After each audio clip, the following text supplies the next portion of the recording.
So the title of my can talk is Different Point of View, and the book that I chose is The Curious Incident of the Dog in the Nighttime by Mark Haddon. So just kind of a basic overview of the book. It takes place in a little town outside of London, and it's told from the point of view of a boy named Chris. And the book opens up with Chris finding a dog in his neighbor's yard that had a pitchfork stabbed through him. And that's kind of the curious incident of the dog in the nighttime.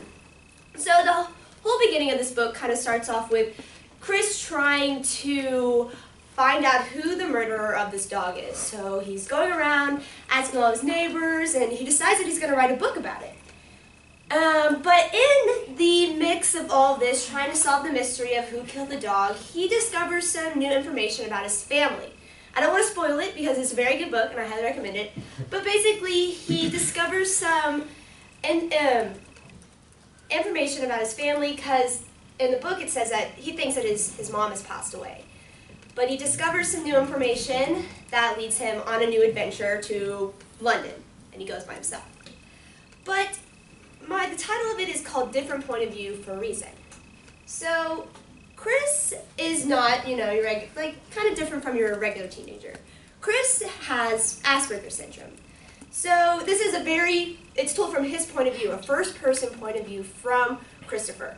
So you're seeing this from a whole different point of view of someone who has Asperger's syndrome. And I'm going to go through and kind of explain what that is. And for me, I didn't really know what the difference was between Asperger's syndrome and autism spectrum disorder. So the whole basis of my project was kind of using the book and how Mark Haddon wrote the book to kind of differentiate between using different, actions and ways that characteristics that Christopher acts to determine, what specifically is, how he has autism or how he has Asperger's syndrome.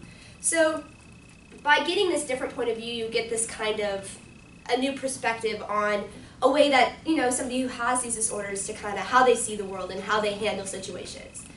So, but before Mark Haddon kind of explained his inspiration for this character. And because this is from the point of view of someone who has, a mental disorder, Asperger's syndrome, he kind of had to be careful in how he wrote it, saying that he, couldn't make it to where it was almost offensive. He had to have some sort of experience. He couldn't just be, kind of base it off of, what he thought somebody who had autism had. So he kind of had to have some experience about it. Well, after Mark had graduated from college, but before he wrote this book, he spent some time working with people with different intellectual and developmental disabilities. And that's kind of the phrase I'm going to be using. But it's also, the shortened version is IDD. So he spent a lot of time with people with IDD, and it helped him kind of get a new perspective of the world, kind of learned, was in their shoes and kind of saw how, the outside world kind of looks at these people who have these mental disorders. And he kind of learned how they're kind of judged and how, this is kind of his inspiration for Chris's character. So now I'm going to go through and kind of explain what the difference is between autism and Asperger's. Well, actually, autism is kind of a broad umbrella, per se. And Asperger's is actually a certain type of autism that kind of falls underneath that umbrella. There are major characteristics that kind of show in somebody who has autism spectrum disorder.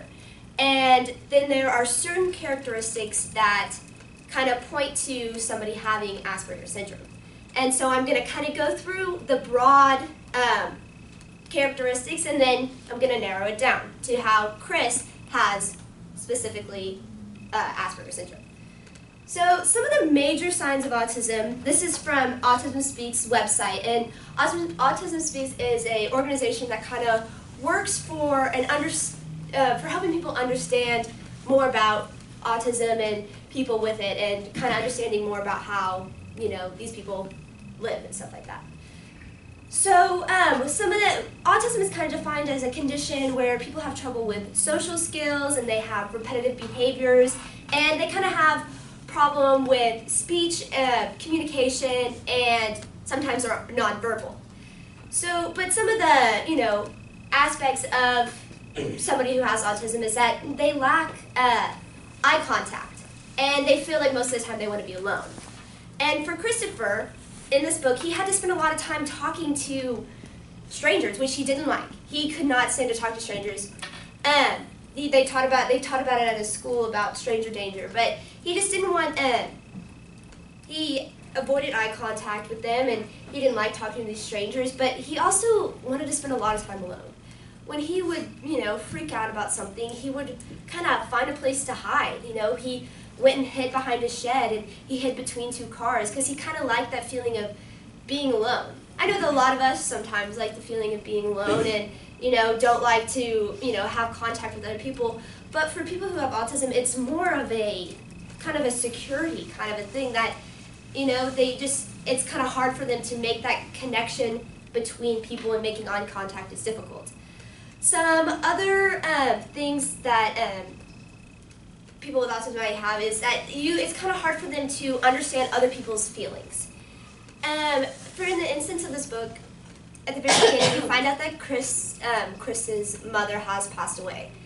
But, his father is so distraught and so doesn't know what's happening. But the one thing that Chris asked is, because she said that she passed away in a hospital due to a heart attack.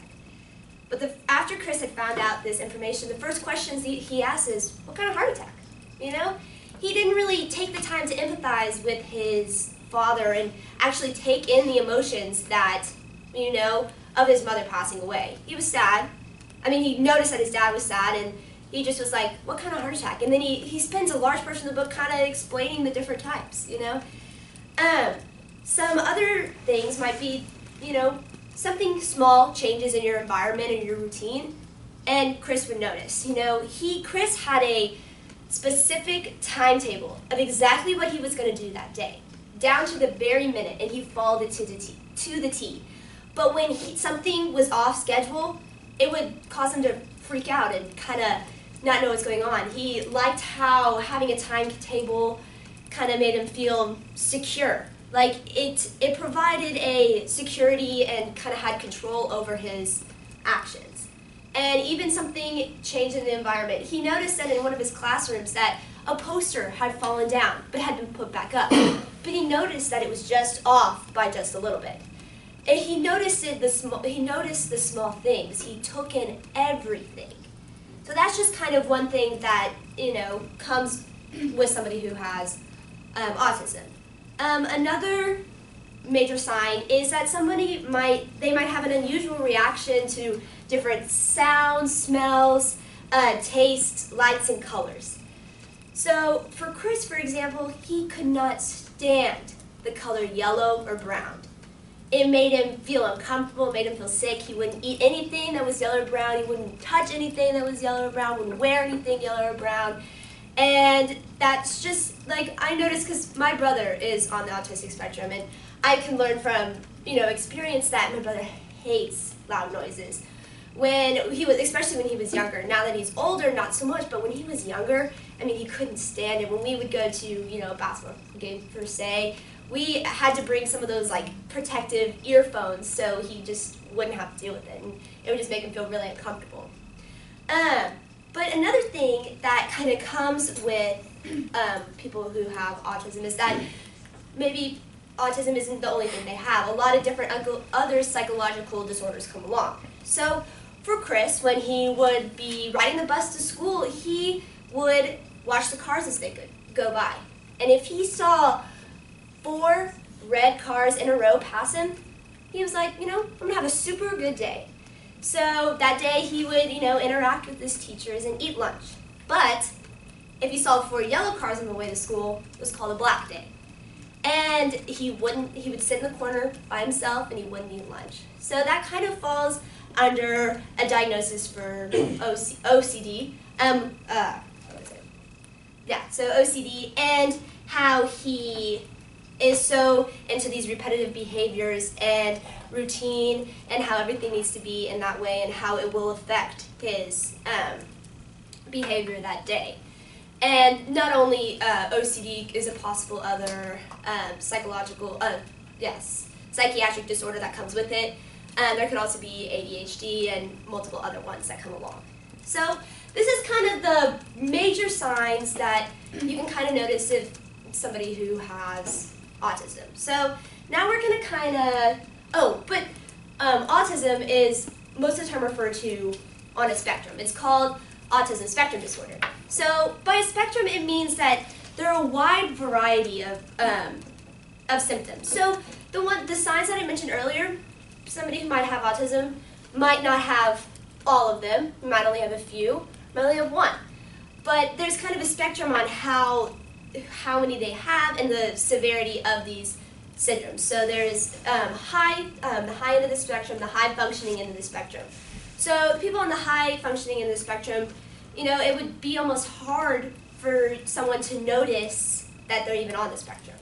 There could be in your classrooms, it could be in your hallways, and they could, just be kind of an awkward, not really like social interaction, kind of like being alone. But they can speak full sentences and they can get a thought across, but maybe their social skills are lacking. Then you have the low functioning end of the spectrum, where they have a lot of these symptoms where they can't even speak to you, they can't make eye contact, they don't like being touched at all, they don't like any contact with other people. And some of them on the low functioning in the schedule might be nonverbal. They won't be able to say words. They won't be able to speak with you, come out with these thoughts and progress them out.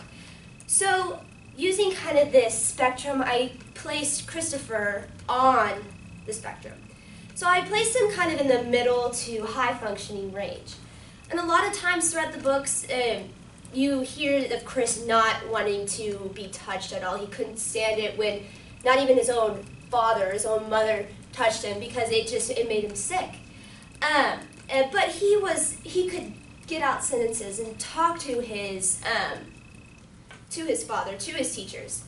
But so that's kind of where I, place Chris on that spectrum, kind of middle to high functioning. So now we're going to kind of narrow it down. So how Christopher specifically has Asperger's syndrome. So with Asperger's syndrome, they usually fall on the high functioning end of the autistic spectrum. They're able to, like I said earlier, they're able to, speak with you and have complete thoughts and many things like that. But one of the things that might differ with someone who has Asperger's is that it might be harder to find a diagnosis until the person until they start to go to school. So with autism, you can kind of notice that your child has autism at a very young age. They could be 6 months old, and you can notice if they're not, smiling, showing any joyful expression, or showing any expression when, somebody shows up to them. But with Asperger's, they don't usually notice until, they start to get into school and to start to make more contact with people, and having to make more social interactions.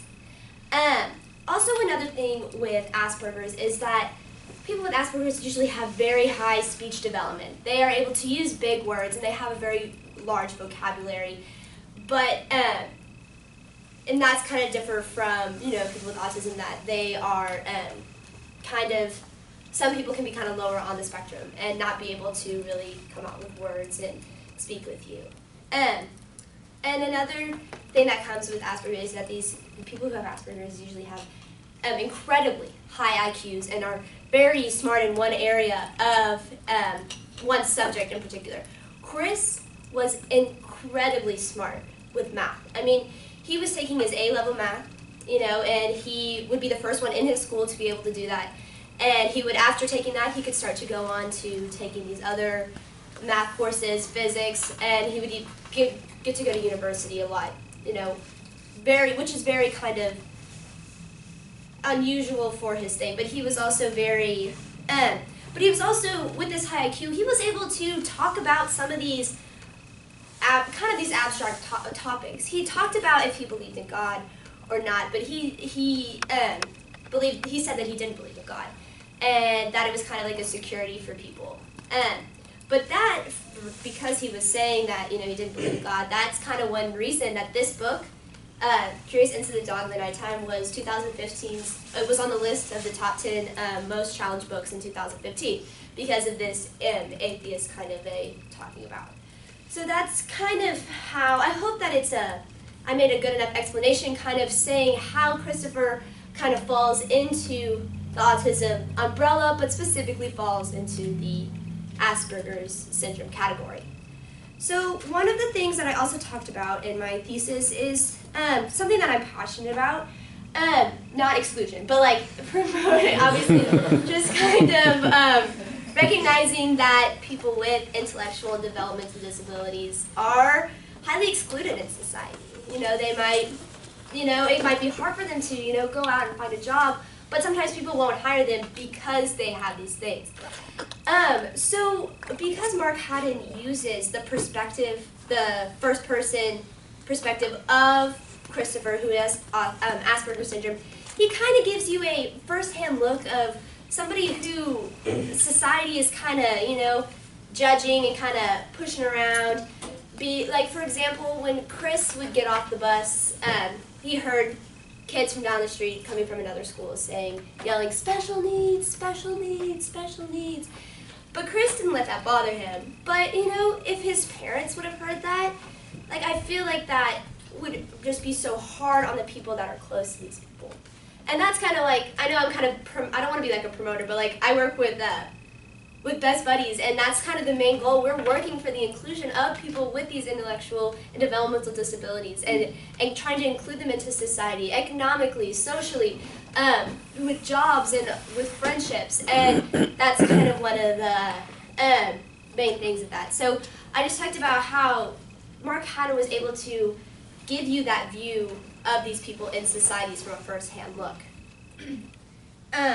So this is kind of just an overview, is that Mark Haddon, from his experience with people with intellectual and developmental disabilities, kind of gives you different examples of how Chris has autism, but also specifically has Asperger's. And that was kind of the basis of my thesis, just trying to find the differences in the actions that Chris took to show that he had these different disorders.